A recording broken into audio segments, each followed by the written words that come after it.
pour une nouvelle vidéo. Donc voilà, là je suis en compagnie de ma femme, Khadija. On va essayer de faire question-réponse. On va tourner un tour de rôle, en fait, on se posera des questions et puis voilà. Voilà, si vous êtes nouveau sur la chaîne, n'hésitez pas à vous abonner et à liker. Et on se retrouve tout de suite. Donc voilà la première question. Quelle température fait-il en général en Équateur? Les températures, franchement je dirais qu'il fait très chaud, c'est super chaud, parfois il fait très humide, donc ça peut être assez chiant quand on n'a pas l'habitude, mais sinon en moyenne il fait très chaud, généralement il fait très chaud. On peut avoir des moments de pluie, comme là en ce moment il y a pas mal de quelques jours de pluie, donc ça peut être vraiment fort. Mais quoi qu'il en soit, il fait quand même chaud, donc même s'il pleut, c'est ça qui est un petit peu chiant, c'est que même s'il pleut, il fait quand même ultra chaud. Donc après, il y a différentes zones ici par contre, parce que sur la côte, il va faire plus chaud que par exemple dans la Sierra, avec des Andes, voilà, il va faire un petit peu plus frais. Voilà. Alors juste des périodes de pluie. Au moins une fois par jour, côté montagne, côté des Andes, ce qu'on appelle la Sierra. Pas trop sur la côte, il n'y a pas de période de pluie comme ça, il y a des périodes un peu plus faibles. Donc au niveau de la côte, on est assez tranquille à ce niveau-là. On fait généralement le soleil apporte une bulle avec les UV. Prochaine question, voilà, si vous vous intéressez. Avec quel budget tu peux vivre en Équateur? Entre 600 et 1000 $, la nourriture, loyer compris, c'est vraiment pas cher. Déjà que le dollar c'est avantageux par rapport à l'euro, mais en Amérique latine c'est beaucoup plus avantageux, c'est pas cher. Le coût de vie est vraiment pas cher. Par rapport à la France, deux fois pas cher. Ouais, c'est vrai que les loyers sont bas.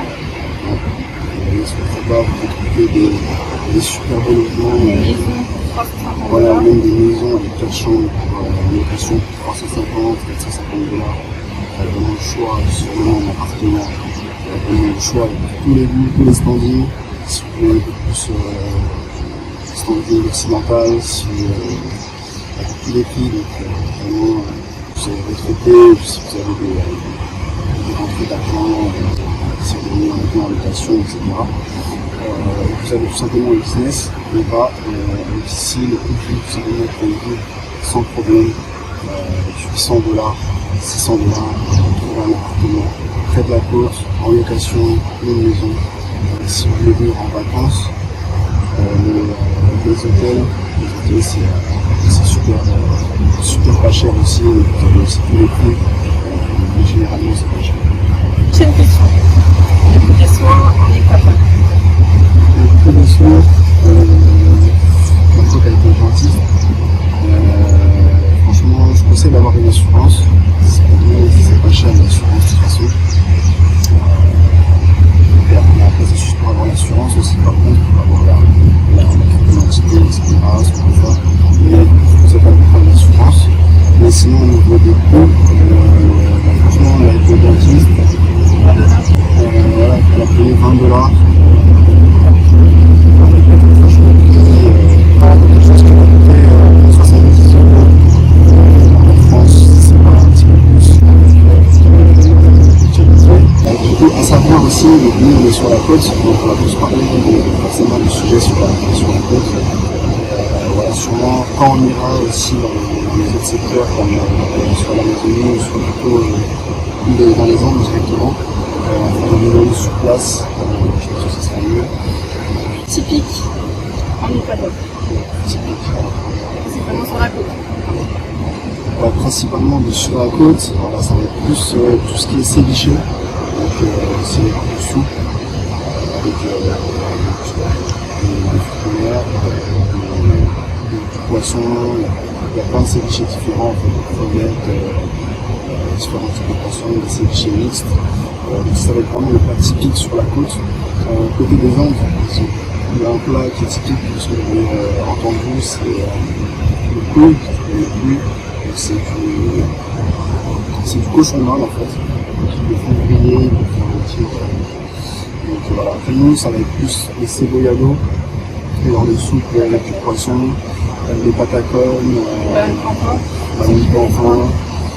beaucoup du riz avec des crevettes, du riz, du poulet, du poulet aussi. Donc voilà, il y a beaucoup aussi de plats aussi avec du poisson, parce qu'on est sur la côte. Des plats typiques avec du poisson. Street food. Ouais, pas mal de street food aussi. Pas cher. Pas cher, mais voilà, vous avez un peu tous les budgets. Mais, en général, ça tourne autour de 3,50 $. Entre 3,50 $ à 7 $ pour une personne. Et voilà. Toujours de la raison. Donc vous avez un petit street food aussi qui fait que des plats à 1 $ en fait, sur notre ville. Donc voilà, avec 10 €, vous pouvez manger pendant quelques jours en tout cas, si vous mangez que des plats à 1 $. Où est-ce que tu vas te ravitailler pour faire tes courses? Est-ce que ça se ravitaille, donc il y a des supermarchés, des chaînes, le Supermaxi, TIA, vous avez le commissariato aussi, donc ça va être comme un supermarché, comme Carrefour, pardon, petit, comme Intermarché. Voilà, donc vous trouvez un peu de tout. Après, vous n'allez pas trouver 50 000 fromages, du saucisson, etc. Vous n'allez pas trouver 10 000 trucs. Ça peut arriver, donc vous allez trouver certains saucissons, certains fromages que vous trouvez en France, mais vous n'allez pas avoir énormément de choix. Pareil pour les gâteaux, énormément de choix. Il y a ce qu'il faut. Là, ce qu'il faut, par contre, voilà, c'est juste qu'il n'y a pas de surconsommation. Il n'y a pas 10 000 choix inutiles pour rien. Et qu'est-ce que je pourrais dire aussi, sinon après les marchés. Les marchés, donc ça coûte pas cher. Je ne sais pas combien de bananes, 50 centimes, je ne sais pas combien de citron, de tomates, de fraises. De qualité. Et voilà, donc vous avez 1 $ de ça, 50 centimes de ça. Et partez avec des sacs de tomates, ce que vous avez besoin de marché, vous pouvez tout trouver. Poisson, viande, légumes, des fruits exotiques, peu de trucs. Donc c'est ça qui est aussi. On alterne entre le marché et les courses. Justement, je pense qu'on fera une vidéo soit dans un marché ou dites-nous ce que vous en pensez en commentaire. Supermarché.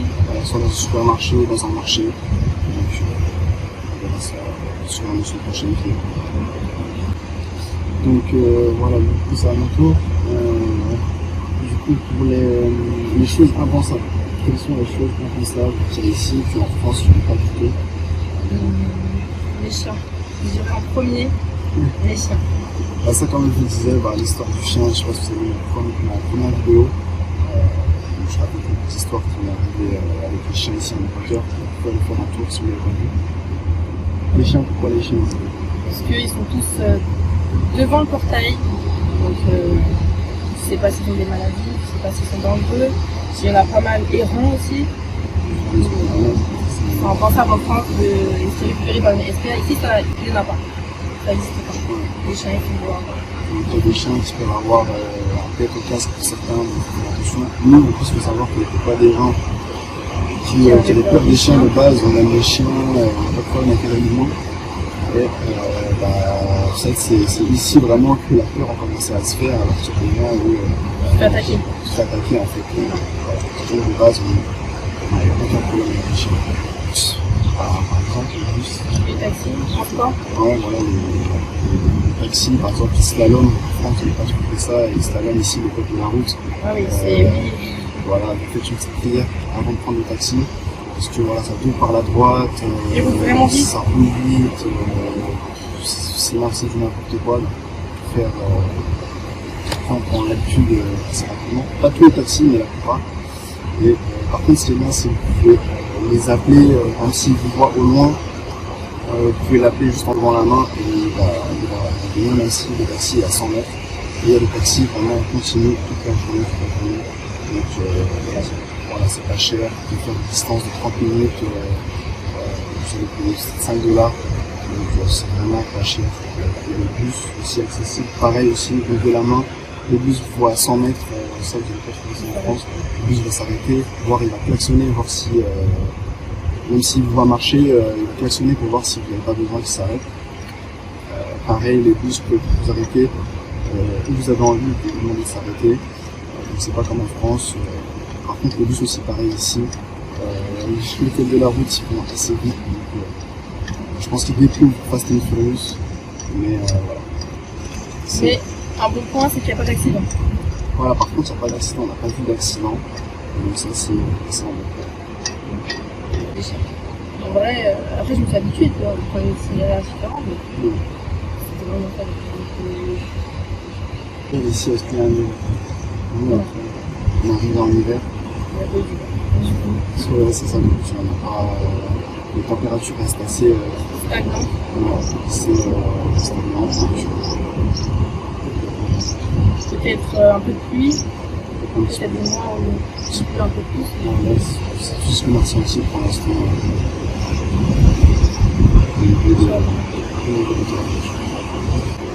Prochaine question, comment ça se passe quand on voyage avec les animaux? Ça, c'est une bonne question.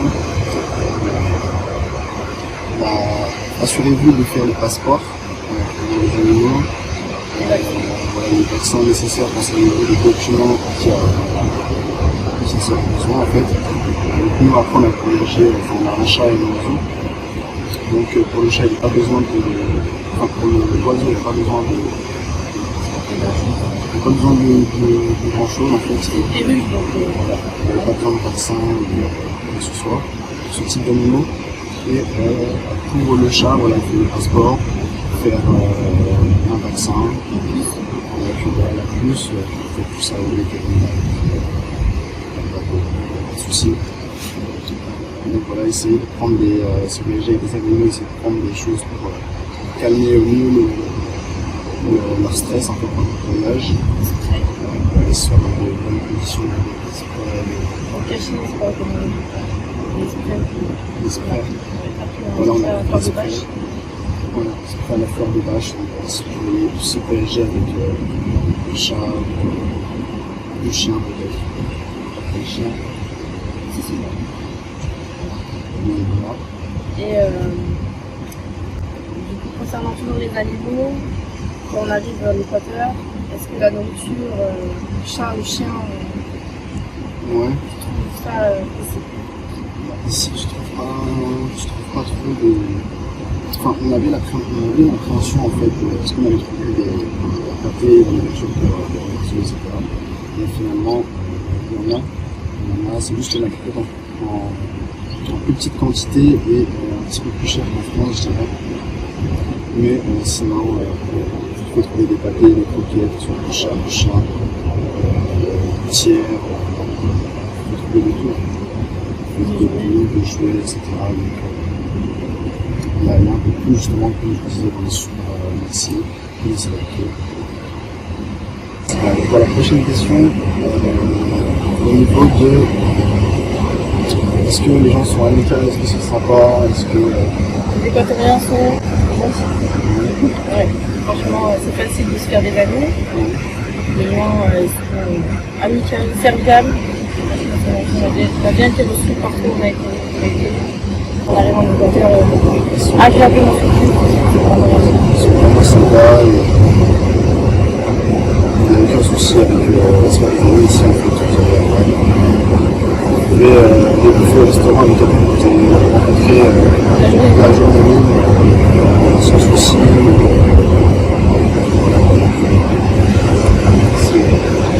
C'est assez différent de ce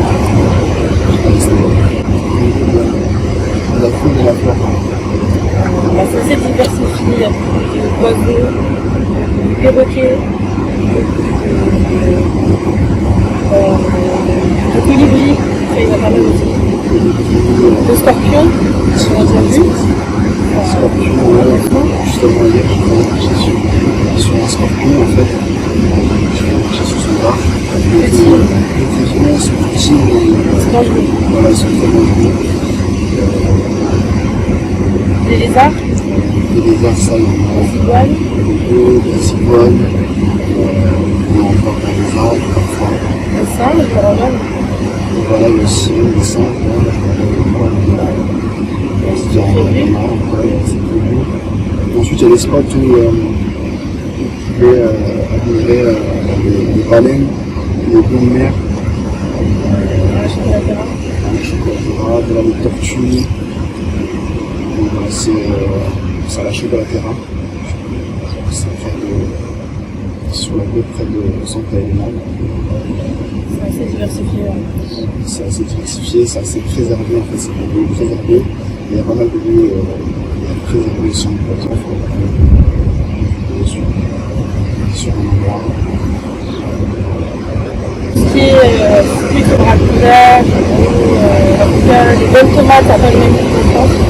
Ou alors les fraises aussi, je crois qu'il y a des fois dans l'eau. Bien sucré. Des grenadillas. Tous les fruits exotiques Je vais trouver rapide. c'est assez cool ça. Si vous avez fait des smoothies, n'hésitez pas, vous allez essayer. Prochaine question. Alors, quelles sont les activités touristiques à faire en Guadeloupe? Les activités touristiques, nous étant sur la côte, est-ce que vous pouvez faire de la plongée sous-marine, vous pouvez faire du jet ski,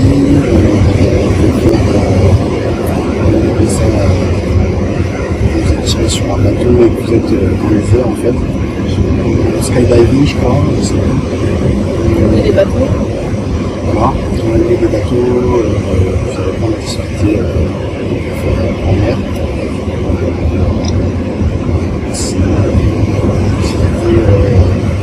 Après, dans différents endroits après des bateaux, vous avez d'autres endroits, ça va être plus des cascades, etc. Tout ça. Source thermale, la planche. Après, peut-être si vous allez du côté de l'Amazonie, vous allez avoir d'autres activités aussi, peut-être d'autres activités plus spirituelles, voilà, la nature aussi. Le reste de L'Alaska, pour les finisseurs. Est-ce que l'Équateur, c'est touristique en général? Oui, il y a assez de touristes, il y a des stations de la mer en Équateur. Ça y est, on va le voir. C'est assez festif. Après, nous, on n'est pas trop dans les autres endroits comme ça, tu peux être comme Comica ou Quito, de la capitale, pour ici. C'est des grandes villes aussi, pas de là-bas, on ne peut pas trop dire que c'est festif. Mais en tout cas, nous, du côté de la côte, il y a des endroits touristiques. Bon, avec le Covid, pour l'instant, il n'y a pas vraiment il n'y a pas trop de touristes. Il y a quand même des Canadiens, des Américains, mais au niveau de l'Europe, il n'y a pas de grand monde en fait. On n'a pas croisé de Français encore. Des Canadiens français, des Américains, pas de Français pour l'instant. Ensuite, une autre question, comment ça se passe au niveau des pays? Ça, c'est une bonne question parce que dès qu'on est arrivé ici, on s'est dit c'est Amazon, parce que les Égyptiens sont royaume du coup. Et non, parce qu'ils n'ont pas de boîte aux lettres. Il n'y a pas forcément de service postal à part DHL, donc ça revient extrêmement cher. Pareil, si on déménage et qu'on ramène un coup de bière, ça coûte extrêmement cher. Et la voiture, c'est pas Si vous voulez faire apporter la voiture, ça va être aussi très cher. Ouais, après, c'est pas tous qui sont pas avec la toilette non plus. Certains menus, certains endroits, mais dans quelle cartographie, je pense. On est presque comme en France, chacun est dans sa boîte aux lettres. Dans le bâtiment, chacun. Ouais, voilà. Ici, ce que tu me dis, Pas tout le monde, tout le forcément. monde a forcément une boîte aux lettres, donc C'est tout ce qui est en ligne, recevoir des colis, etc. C'est assez compliqué. Donc, avec Amazon et tout ça, vous oubliez, ça va être DHL. DHL, vous allez payer assez cher, selon la taille du colis, etc. Selon le poids, donc voilà. Parce que ça reprend aussi selon les colis, les objets ou ce genre de choses, mais voilà, à savoir, ça c'est pas assez compliqué, assez cher. Donc voilà. Ensuite, une question, est-ce que avec 10 euros, tu peux manger avec 10 euros? Est-ce que c'est possible? Oui, comme on l'a dit précédemment, pour 1 dollar, on peut manger. Ouais, Et après, pour 2, en général, dans le restaurant, ça peut jouer entre 7 et 12 dollars au maximum, grand maximum. Donc, on va se 3,50 $, c'est cher. Pour 2 personnes au restaurant, ça peut très bien à 7 dollars, entre 7 et 12 dollars maximum. Oui, c'est possible. Je mange même assez bien parce qu'il faut aussi une soupe, tu manges un jus généralement. Une boisson, une soupe et un plat. C'est quand même bien servi pour 3,50 $, donc on va dire 3 euros. Venir habiter en Équateur, c'est des bases en espagnol. Non, comme quelques petites bases, je pense que c'est mieux. Si vous avez l'anglais, Voilà, si vous avez l'anglais, déjà c'est le principal. Bon, après le français ici, vous n'allez pas pouvoir parler français. Donc, essayez d'avoir, si vous avez les bases de l'école, c'est déjà pas mal. Après, à force, ça va venir assez rapidement. Donc, c'est assez simple. Au niveau des bases, au niveau des tests, etc. Ou poser une question. l'Équateur, c'est un pays dangereux comme c'est considéré que l'Europe. Je dirais pas que c'est dangereux. Après, je pense que c'est dangereux partout. Il y a beaucoup de danger. Mais, comment dire, il y a quand même, comme on disait, plus de pauvreté. Donc, il y a peut-être plus de danger à cause de ça qu'en France. Certaines zones peuvent être habitées. La seule ville que j'ai entendue en écho qui est dangereuse, c'était Guayaquil. En plus, c'est pas la même criminalité qu'en France. Voilà, c'est pas la même criminalité. Mais pour habiter, je dirais pas habiter à Guayaquil.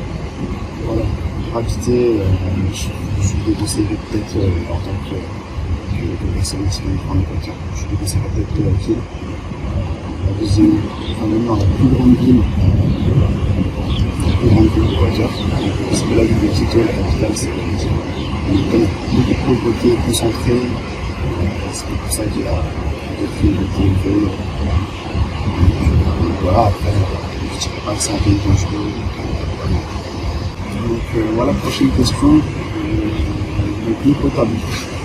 Est-ce que l'eau est potable?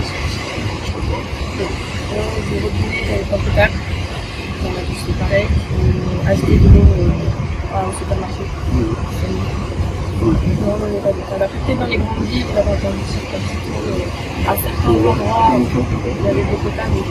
Sinon, c'est pas recommandé en tout cas. En tout cas, nous, là où on est sur la course, à Santa Elena, c'est pas possible de boire l'eau du robinet, donc acheter de l'eau au magasin, tout ça. Okay. Sinon, les prochaines questions, le Covid. Le Covid en Équateur, la vie n'a pas changé, tout est ouvert. Ceux qui aiment faire du sport, comme en France, qui sont sportifs. Il n'y a pas d'abus, il n'y a pas de sticker pour avoir des couvre-feux.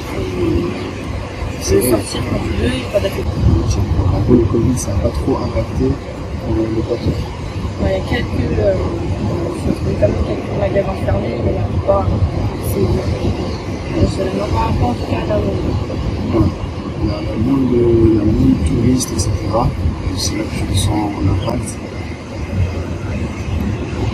Sinon, voilà, le restaurant, le bar, etc. sont ouverts. Donc, Prochaine question, qu'est-ce qu'il faut apporter ou pas apporter en Équateur? alors je dirais, il ne faut pas apporter tout ce qui est manteau, grosses vestes, des bidons, tout ça, vous oubliez, vous jetez, vous brûlez. Tout ce qui est des grosses chaussures, vous n'avez pas du tout besoin.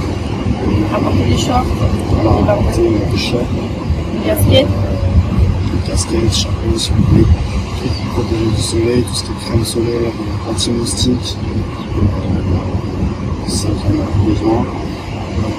Comme le soleil est assez proche aussi, il faut bien se protéger des UV, la crème solaire. ouais, c'est pour ça que vous verrez les Équatoriens avec des Des fois, il fait super chaud, ils sont avec des pulls.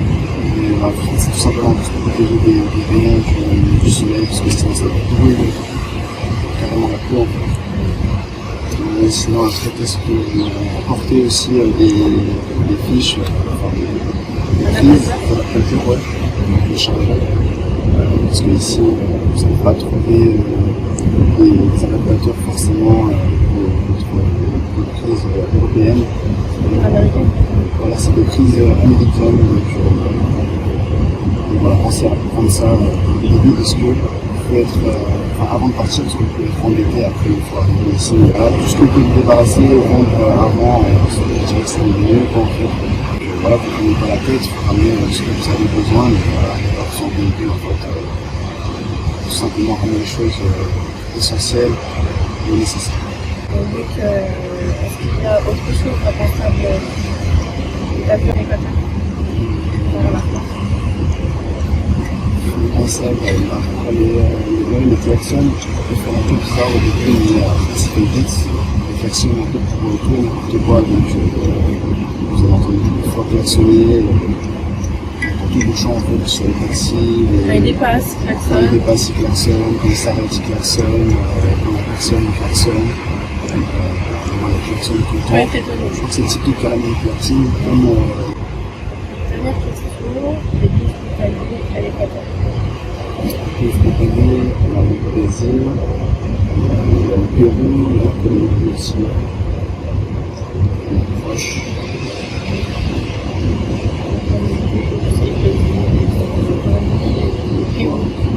On peut aller au Pérou en 2 heures par exemple, ou 3 heures. Pas mal de pays à côté quoi. On a fait le tour. Nous, ce que nous avons pensé orienter, c'est un peu le sujet aussi que qu'on aborde. Parce qu'on a des questions aussi, n'hésitez pas. Et puis voilà, si vous avez aimé, n'hésitez pas à liker, partager. Et puis abonnez-vous pour ne rien rater les prochaines vidéos. Je vous dis à la prochaine. Ciao.